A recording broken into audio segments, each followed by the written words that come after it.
Facebook and হোয়াটসঅ্যাপে একটা প্রবণতা দেখা গেছে, কিছু কিছু এমন ভিডিও অ্যান্ড ফটো ওখানে সার্কুলেট করা হচ্ছে যার উদ্দেশ্যটা হচ্ছে law and order problem create করা।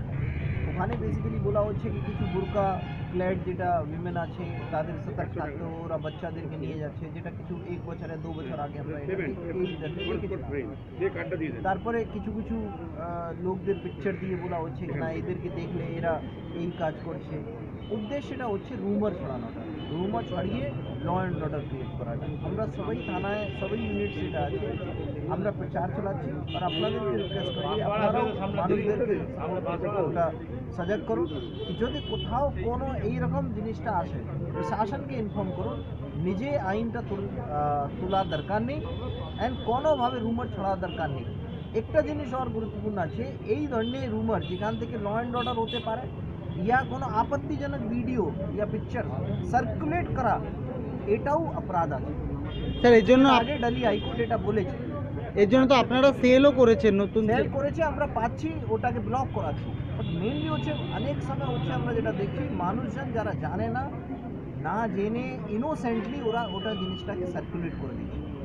এই জিনিসটা আমার পশ্চিম মেদিনীপুরের সবাইবাসীদেরকে অনুরোধ, আপনারা জেনে বুঝে চিন্তা ভাবনা করে কোনো পোস্ট সার্কুলেট করবেন, কোনো আপত্তিজনক পোস্ট আপনারা সার্কুলেট করবেন না।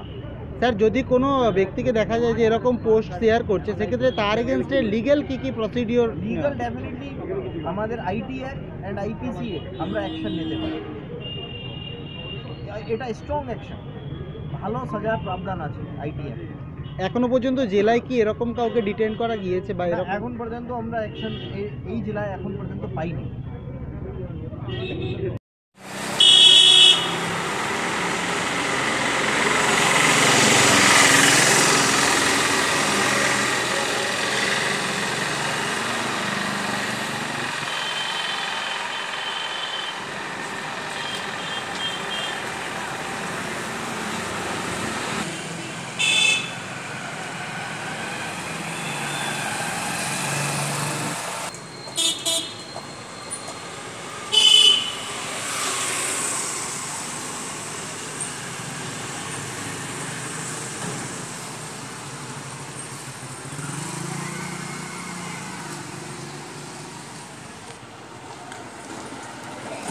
গুনে রেখেছে তো, কতগুলো আছে ভিতরে ঢুকেছে, সব ঠিক আছে, ভিতরে আর কিন্তু কেউ নাই।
যদি এখনও আমাদের স্টিং নিউজ চ্যানেলটি সাবস্ক্রাইব না করে থাকেন তাহলে এক্ষুনি সাবস্ক্রাইব করুন আর বেল আইকনটি ক্লিক করুন।